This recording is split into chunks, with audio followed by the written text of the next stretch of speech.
Hello, hello. We have now started our first live video. Hello, everyone. We'll just give it a moment. Oh, look. And Cynthia sees us here and hi. Hi. It This is so worked. fun. It worked. Isn't that awesome? It's amazing. This is, I think, I've done just a very few of these myself, and I just think they're so fun because it's just nice to see people that you care about, and to chat about fun things. I'm so glad that you were available. Yeah, me too. Me too. And we match. Oh my It's gosh, like we called each other. we coordinated. We did. Well, I'm so happy. Well, first of all, Cynthia, it means so much for you to join me for our first ever live event for Seven Pillars Acting. It means a lot to me personally, you being a mentor of mine and a friend of mine. And I just can't think of a more exciting guest to have to start these off. So thank you so much. I'm honored, Yeah, tickled that you thought of me for this. So thank yeah, you. My my pleasure. pleasure. Oh, good, good. Yeah, and I got to see you over the summer. And that was so nice to see you then. And, you hang on to those moments of connection. And Absolutely. you can recall and enjoy them for months to come. So I'm glad we get another little bit. Yay. so so yes, I'm seeing some people join us. I see Connor, who's one of our newly certified teachers. Hey there, Welcome. Connor. And I'm glad to see some UC-Irvine MFA actors are watching. Hello. What? Yeah, that's great. This is so cool. Well, Cynthia, I thought I'd give you an opportunity to introduce yourself, maybe share a little bit about your background, the role you play right now for UC Irvine and for the Fitzmaurice Institute. Can you start us off by sharing a little bit about yourself? Yeah, absolutely. So, hi everybody. I'm Cynthia Bassham. And I just started in the fall here, starting my 17th year Wow. at UC Irvine, which just my mind. But I started as an actor, and I studied at University of Washington, got my BA there, and I went to the American Conservatory Theater and got my MFA there.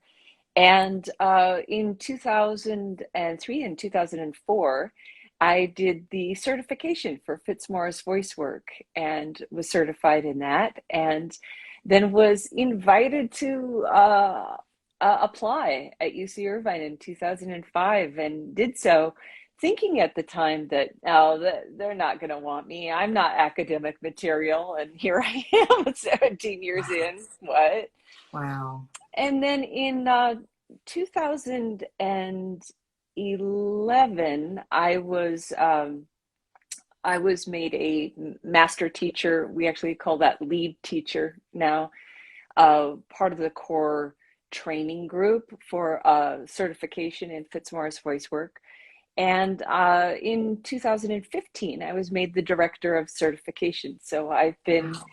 helping sort of perpetuate this work throughout the world, and helped lead when we were in Barcelona, and then helped lead in Los Angeles and a couple of times. And the most challenging one, of course, has been this recent one where we were going to be in New York, and then we had to go online. Yeah. And we were hoping to get together last summer, but again, we had to be online. But we're all, oh, fingers crossed. We're just all looking forward to being together with each other. Finally, finally. And where will it be? In New York. Oh, Yeah. good. Yeah. Okay, good. In the summer, next summer, is that right? Is that when This it's? coming summer. Yeah. And we Oh, have some upcoming certifications in Slovenia wow. and in Los Angeles. So those are upcoming. Very excited about those. But just to say a little bit about then how Seven Pillars Acting entered my life and how you entered Yeah. my life. Um, so as well as teaching voice and speech and acting at UC Irvine, I'm also the faculty supervisor for the 30 series. And the 30 series is the beginning acting series. And Sonya was one of my TAs way back when. And the 30 series, the fall, is always something that's considered to be the foundation of acting. And then 30B is scene study. And then 30C is monologues and auditions. Yeah. And 30A was always a little bit of a loosey-goosey thing, because I really wanted people to bring their own selves to the work. I felt, you know, what's important to you in acting, what's foundational for you.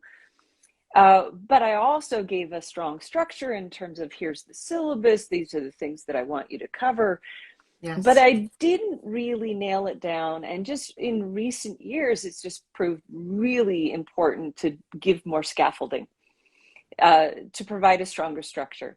And so when I started thinking about, well, how do I want to provide that stronger structure? I thought of you, because while you were at UCI and you were working with Seven Pillars Acting already at that point. It wasn't named that, but you were working with the elements of that and had been for a while.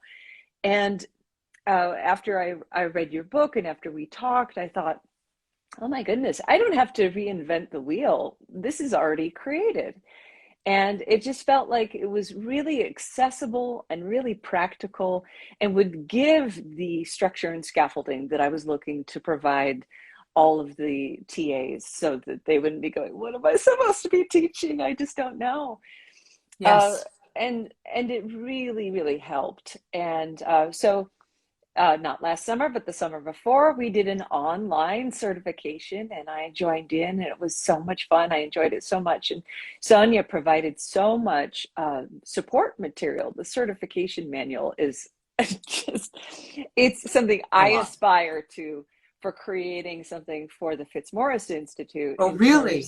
That level of detail, I think it would be just ideal to be able to offer in terms of providing a manual, in terms of, this is how you do things.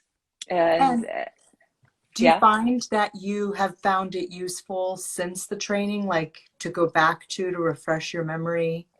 All the time. Good. All the time, Sonya. So folks, just to let you know, so I teach a 130 class, which is in intermediate acting. And as Richard Brestoff, faculty at UC-Irvine, is fond of saying, I never have acted intermediately in my life. But it's the next class that's taken after people complete the 30 series. And in it, I incorporated aspects of it because I wanted to, since it was being taught in the 30 series, I wanted to make sure to bring it back into my work as well. I synthesized it with some other work that I was offering, influenced by Richard's Side, SEYD, Sideways Acting Studio. And it fits really, really well. But I hadn't taught all 7 pillars all in a row in the way that we went through in the certification until this fall. We had one of the sections of 30A no longer had a TA to teach it. And so I stepped in to teach it. And so it's been really interesting walking my talk and discovering that, you know, just 10 weeks is not a lot of time for trying to cover 7 pillars. Yeah. But so it can be done. It can be done, but it's tight. Yeah. And I find myself looking at ways to sort of scale down just a little bit. So it's almost like 7 pillars light, just a little bit of like, here we go. And we'll get back to it. We'll get back to it. And it's been really good. I have to say, it's been challenging for me on top of all the other things that I've been doing. Yeah. But it's been great to just go, okay, these people have never been introduced to these concepts before. And really having to walk my talk and making lots of discoveries and going, okay, circumstance is hard, and really enjoying them light up with action, and you know, just every step of the way, just really enjoying that. And then one thing I wanted to offer that I've really been enjoying recently is just Mm-hmm. a big aha for me in terms of, it was in preparation for objective just this past week. And I was taking a look at what I wanted to offer. And I was thinking to myself about, well, what's my super objective? Yeah. And I started journaling a little bit about it and was writing. And I thought, you know, I think it will help them to write a little bit for themselves from their perspective about what is their super objective. And so I took them Yeah. through an exercise. Of course, it was influenced by all that you had provided in the manual, but I spent a little daydream time and asked them to think about their super objective. And then I asked them to think about what is their story objective, meaning their life story and their time at UCI as Yes. the story, and then their scene objective as this class, and then the episode as this exercise, Yeah. and just got more and more granular with it, and asking them just to daydream. And at the end of that, they said, I get it now. I get what Really. an objective is because I feel it in myself, and I see those nesting dolls, the Mm-hmm. matryoshkas, Yeah. that sense of where it all is, where it's located in my body. And then we moved to working on a scene, and we did the same thing. And I think it was a little like particularization, right? Yeah. That it was like, oh, that's me. Oh, this is my character, and I can weave them together. So I really enjoyed that a I lot. love that. This is part of why I wanted to have these chats, is because, and one of the reasons why I so deeply believe that this technique should be in the hands of other teachers, because there's more to be discovered about how to teach it. Yeah. And the reason why I even found seven pillars was because I was taught and it evolved through me, and I want it to continue to evolve. And I love that exercise. I love that idea, because I think one of my biggest problems with objective in general as a pillar is it can feel cerebral. Yes. And it can feel academic. Okay, I'm writing my super objective. I'm writing this, and I mean, I'm always trying to get people to connect to it on a visceral, guttural way. But how to do that, and to tie in particularization as a concept, right, Mm. into just make this personal. Where situating them with their own super objective, and then so on. I think that we can all borrow and steal that. Can we, Cynthia? Yeah, Does that sound good? absolutely. And then I also want to add that I was really excited to offer this as a concept to my voice students, the grad actors currently. And so I did a one of the dynamics, which is the warm up Yeah. class for all 3 years of the grad actors. I led them through the sequence, and I asked them to daydream about the same kind of a thing. And I mentioned when I was talking to them that more and more it just feels like destructuring feels like the first four pillars, and that Mm-hmm. structuring feels like the last three pillars, Yep. and that we have to have both. That they need each other. They speak to each other. Yeah. And that if all you're doing is in the soup, then that's not very exciting to watch. No, it's not. No, it's No, not. but if all you are is trying to do, then we're missing out on your So, humanity and your lived experience. So we've got yes. to have both. I wonder, because I'm glad that you brought up, sort of part of the origin story of pillars absolutely is UC-Irvine, because I feel like to me, I had like, again, it was like the beginnings of something. And then I was like, okay, it's six pillars. But and I was just writing about this because Cynthia is working with me and a couple other teachers on an article for VASTA, the Voice and Speech Review journal, and one of the prompts for it is like, what's the history of seven pillars?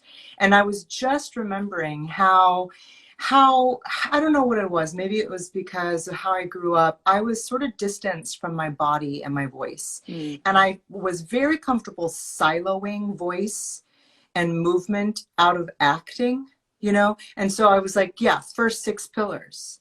But it was the excellence of the training that we got at UC-Irvine, both with the Catherine Fitzmaurice work, the Knight Thompson speech work, Annie Louie's brilliant movement work, and the many things that she does, that made me go, God, I am growing so much as an actor through my body and my voice, and to silo this separately is nonsense. And I think there's a lot, I've been reading about a few other techniques that are coming up that are much more about integrating, and not separating out and siloing these important subjects. So I wonder if, like, because of what I was going through with destructuring and restructuring at UC-Irvine, that it kind of was unconsciously a part of my, I don't know, I can just totally see that it played a role in this idea that first four pillars is getting into that lived experience,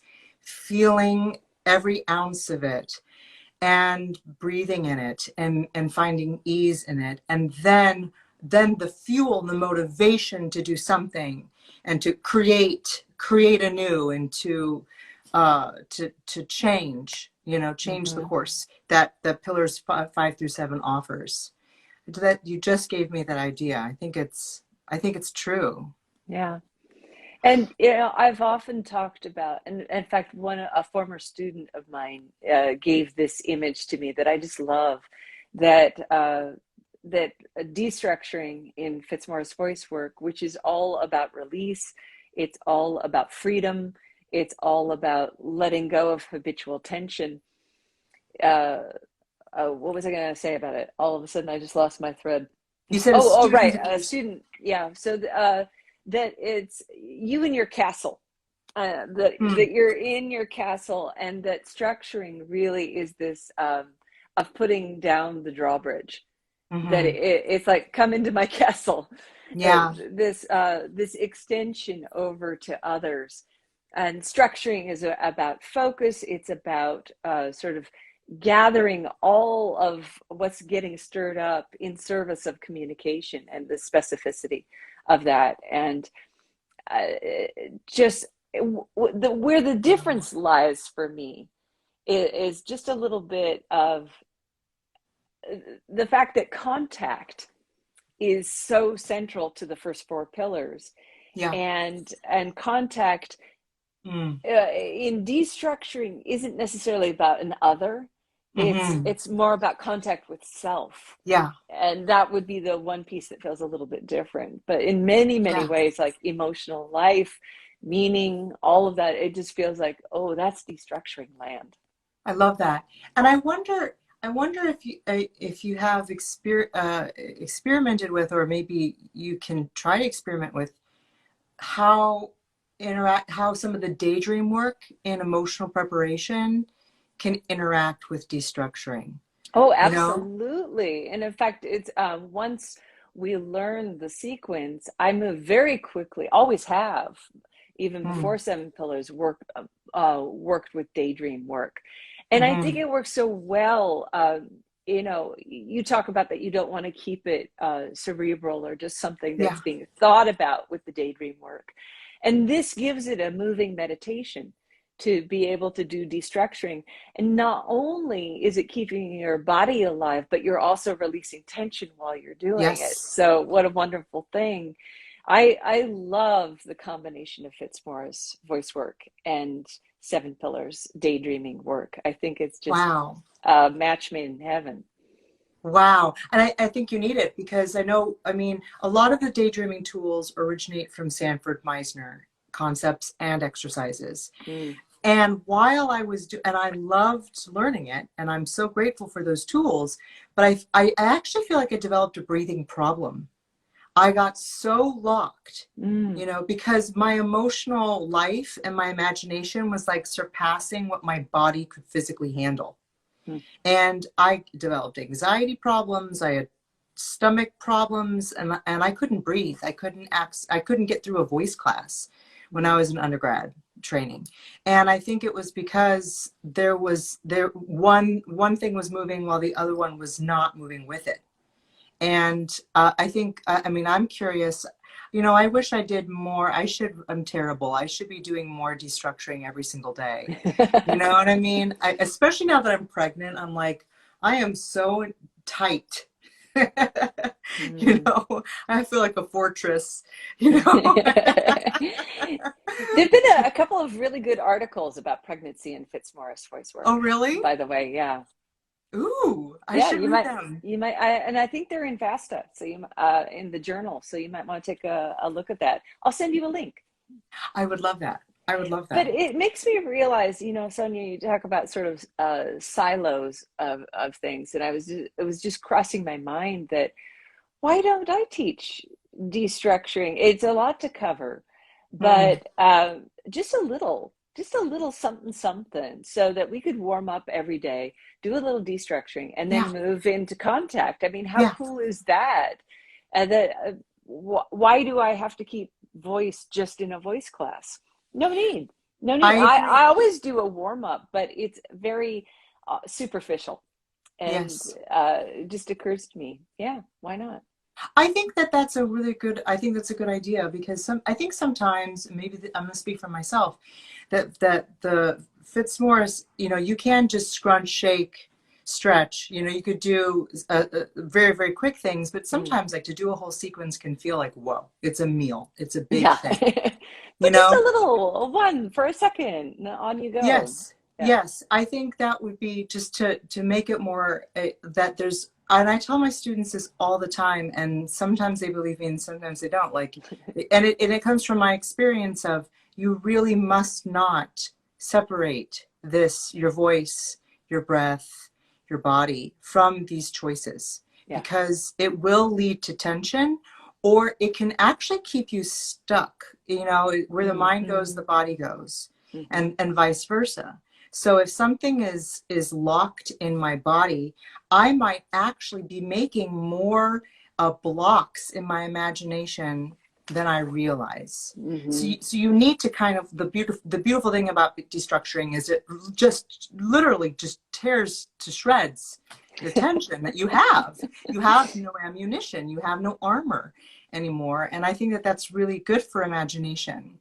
I Tears love to it. shreds or gently encourages. Yeah. Depends on the day, right, Cynthia? Yeah. Yeah. Depends on the day. So Absolutely. I had a question for you. Yeah. How, if you were to, and it's sort of in alignment with what we're talking about, because I think the cool thing that you did is that you saw a need to, bring something to your program, and here you are doing it. What do you think, what is the next, and this is, I think, for us as actors to think about and us as educators to think about, what's the next frontier? What's the next frontier in how we evolve, in how we teach acting? Mm. And I don't know if I have it. I've been musing about this. I've been thinking about it, but and for those who are watching, Cynthia is like legit a very important mentor to me. Cynthia, you were just, it meant so much to have you on faculty when I was in school. Maybe it's you being a woman. I felt like that also was really important. I felt like I could connect to you, but you're just also such a brilliant and intuitive teacher. Mm. And I've always sensed that you've been seeking always, how do I grow? And it wasn't, how do I make my students grow, but leave me alone. Like you. No, I've got skin in the game. Yeah. Absolutely. Yeah. And so I thought, it's something that I'm thinking about, like, where are we going? Well, And just one reflection, and you know, uh, we can move on from this, but I want to at least touch on this because I think it's very important. Uh, one thing that I thought was a little astonishing, but should not have surprised me, and it's something that I think that given what we've all been through for the last few months, years, we need to be taking a look at. But it's about trauma, it's about resistance, it's about being safe, it's about scaffolding, so that people feel step by step safe as they go. And you know, you've heard me talk about turning thin pages. That's something that I got from Phil Thompson, who's a colleague of mine at UCI, and he in turn got that from Eli Simon, who doesn't remember having said it. So, but this idea of turning thin pages is that the work that we're offering is from a really big book, but the pages are really thin, and just to turn thin pages. And that's become my North Star, my super objective as a teacher has become, oh, can I divide that page in two or maybe even three? Can I pull those apart? Because the thinner I find I'm able to move, the more digestible the material is. And it can feel at times like we're moving slowly, but it actually, in the long term, makes it more digestible and therefore more usable. So one of the things I just want to offer to you that I thought, wow, that surprised me, and maybe we need something even before this step, was the just be exercise. Yeah. And that seems like the simplest thing in the world. Yeah. It was so hard for them. Mm-hmm. So and hard. That's the one where you literally just be, it's wordless. You just look at the other person and take them in. Yeah. And it was huge for them, huge. And I thought, well, what would be an interesting scaffolding for that exercise? And maybe it's as simple as just take a look at their pants for a second. You know, maybe take a look at their shirt for a second. Maybe take a look at their eyes for a second and then glance away. And so in this way, it relates back to an exercise that Saul Kotzebue, who's Catherine Fitzmaurice's son, used to offer, which was an exercise about see me, don't see me, right? So that we can dictate to the other about our comfort, so that we can titrate, which is a term that Peter Levine uses in his somatic experiencing, which is borrowing from a chemistry term, which is about if you have two explosive compounds, or they would explode if they were combined together, if you add just a little bit at a time, that it avoids the explosion. Right. So this idea of titration, even with something like the Just Be exercise that feels relatively simple and easy, is not. Yeah. And that there needs to be some moments perhaps for getting to that point of a steady eye gaze. And that maybe it could be, now I'd like you to look at me. And to be with that in that moment. And then now I'd like you to look away. And now I'd like you to look at me. Now look away. You know, so that there can be a little bit of acclimatizing, just a little bit, to make it easier then for that steady gaze. And another exercise that I've done, it was just around, you know, consent building is something that needs to, I think, more and more and more, as, you know, intimacy direction and other things like that are at the forefront, that we need to build in these moments of consent. And I realized that even though I had done it with the Journey of Life exercise, I allowed people to opt out if they wanted to. I said you could journal about things about your life if you want to. If even being in the room feels overstimulating for you, you could go out in the hallway and you could write for a little bit. So I was really careful with that particular exercise.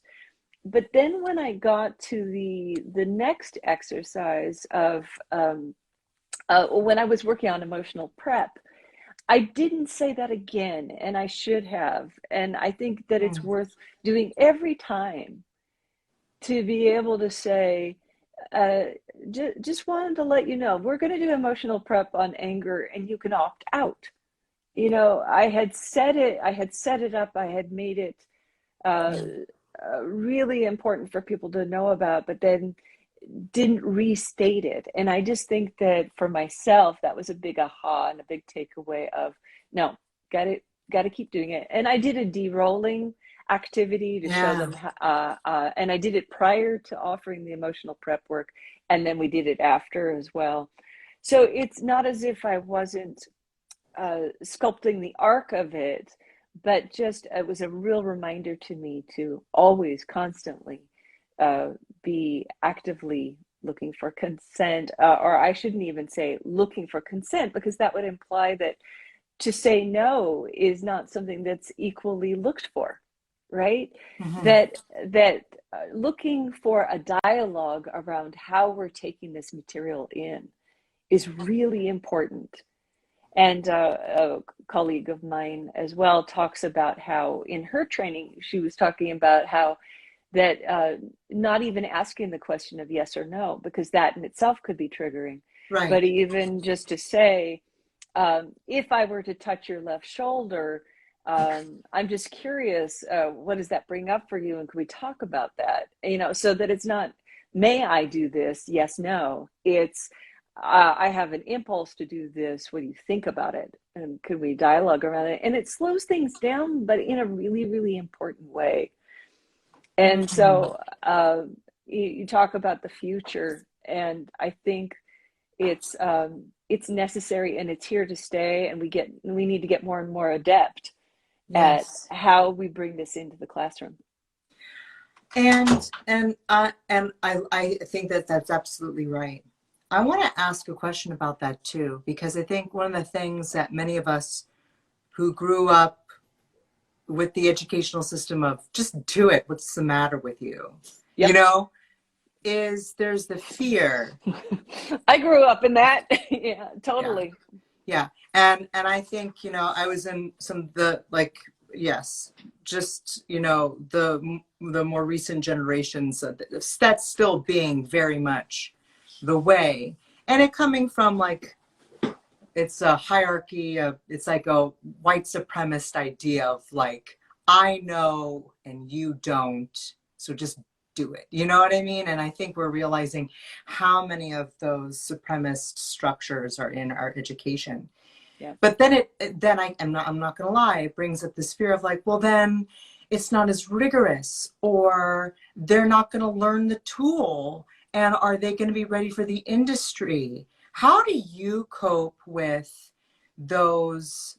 And they're like vestiges of how we rationalized forcing ourselves to do things that maybe we wouldn't Yeah. have done had we had better self-care. Whenever I heard that word self-care, I was like, what is that term? It sounds great, but super indulgent, And it's like, no, it's an amazing term.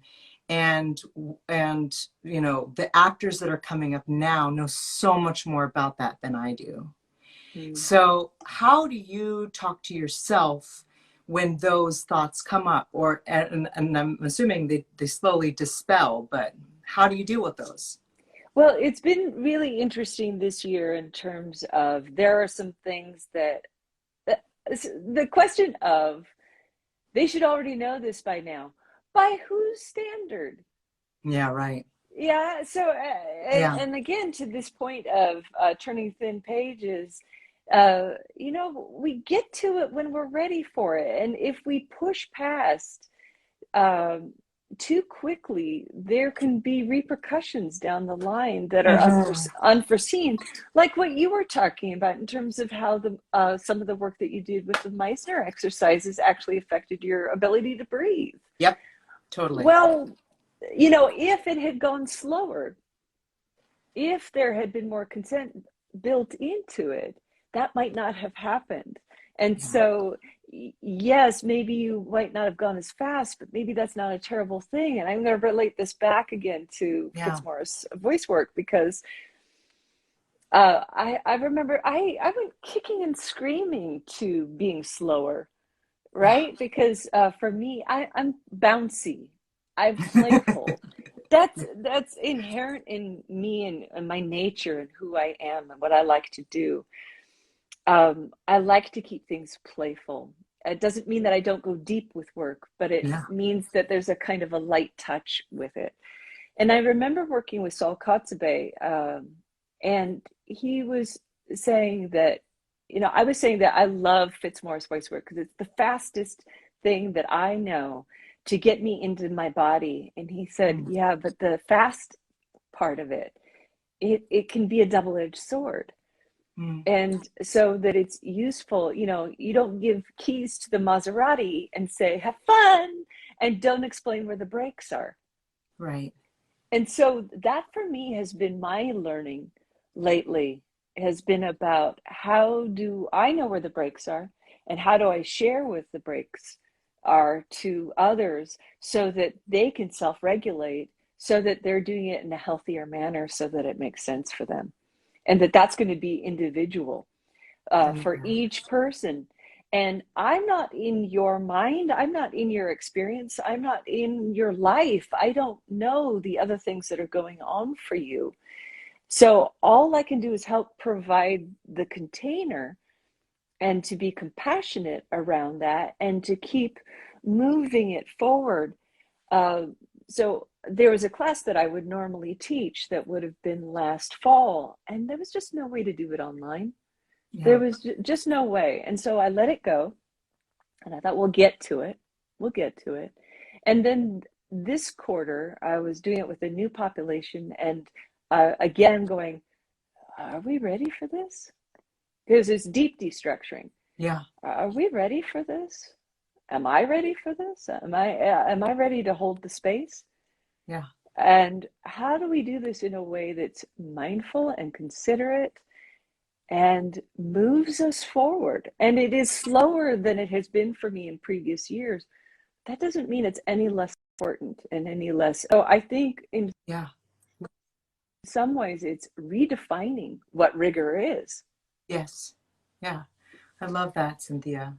I think I've been reflecting a lot on how much power that students, you know, can give teachers and how much more power we need to give back to the students. And, I now put a disclaimer on my syllabi that's basically my promise to my students, which is my job is to help you reach your potential. Mm-hmm. I do not hold you to another student's standard or an Oscar winning other person's standard or da da da da da. And I think that a big part of the change that we're living through is that we stop thinking of this like ideal of Mm-hmm. what acting is. And I've been letting that go for years, but I still see my students like checking me out of the side of their eye going like, do you approve? And it's like that. I understand you need to trust your teacher, and your teacher needs to give you stuff that is helping you grow. I 100% believe in that. But Mm-hmm. at the same time, how can we teach the student to be more empowered and self-actualized? And a lot of that is confidence. And I've been talking to my grad students about that too, is, you can learn a lot and then your confidence is shattered, right? And so you know a lot, but you have no confidence because the knowledge is like this thing you can't live up to, right? And that clearly is an indication of the self being left behind, right, in the educational process. Mm-hmm. And I think even now, as acting now, I'm going, how can I just have more fun, right? How can I believe in myself more in my choices? And I find that I'm in that place in my own work, and I really want to help my students make more. Learning curves are tough. Like you're like loathe yourself for a little bit. You know, I think that's inevitable where it feels wretched. But just to make getting back to confidence or self-autonomy is something that I have found is more important, at least for myself too. Mm-hmm. And I, you know, on the flip side, you know, I've taken out of my language a little bit this year a maxim of Fitzmaurice voice work, which is lean into discomfort. Mm-hmm. Uh, but I lately it's like, no, find your comfort. Go ahead, find your comfort, and then eventually you will find yourself in a place where you crave moving on from Yeah. comfort. Yeah. You won't stay there forever. And I think part of it is trusting that we will come to it when we're ready to come to it. And at the same time, that you can poke a little, that you can intentionally say, okay, now I'm actually going to flirt in my danger zone. Yes. I know I'm uncomfortable and I'm going to Yes. do it anyway. And then I can retreat back into my comfort when I want to. But I think about, we did an exercise not that long ago, and it was absolutely on everybody's edge because they felt so embarrassed, they felt so on the spot, and you could just tell everybody was like, "Oh, this is hard. This is Yeah. really hard." Yeah. And then I received their journals later, and they were saying it was so hard and so important that we moved ourselves there, because we wouldn't have learned something if we hadn't risked that. So those two things of being mindful of the individual and taking care and looking for making sure that we all have buy-in as we're moving together, and can we learn to sort of read our own hunger for our own growth, right? And that we can Yes. gently encourage that in our students. And when we see somebody who's right on the edge, to go, I see you standing in the doorway. I see you not participating fully with this exercise, and I'm okay with that. But I just want you to know that I see that. Do you see that? Yeah. Yeah, not today. Okay, Yeah. next time. Yeah. Next time, let's go there. Yeah, Yeah. if you're game, you see it, I see it. Next time, let's go there. Yeah. Yeah. Cynthia, I feel so excited by everything you're saying, and it's like a warm salve, you know, for I think this semester, because it's just there's been a lot going on, and I love what you're saying, and I'm so glad there's several of our other certified teachers are watching this right now, and I'm so glad they're hearing it, because you know I trust you so much, and your experience, I know, is the experience of so many teachers that I've been training and actors are training right now, and it's spot on, and it feels good to feel this. I feel like you've given me some more allowance that I needed to hear on a Friday. Yay. This has been so fun. And I feel like, you know, I feel like we're coming away with a really, really good idea of how we can grow through the work. Well, I look forward to joining the next one. Thanks so much for doing these, and thanks for inviting me. I'm so glad. Yeah, this was a perfect start, and we'll do more. And if I don't get to see you before the end of the semester, I hope it all goes well, and that you have a good break. And we'll stay in touch for sure. Sending lots of love. Mwah. Mwah. Thank you so much, Cynthia. Bye. Take care. Bye-bye. Now, how do I turn this off? That's the next thing I'm going to figure out. Let's see here.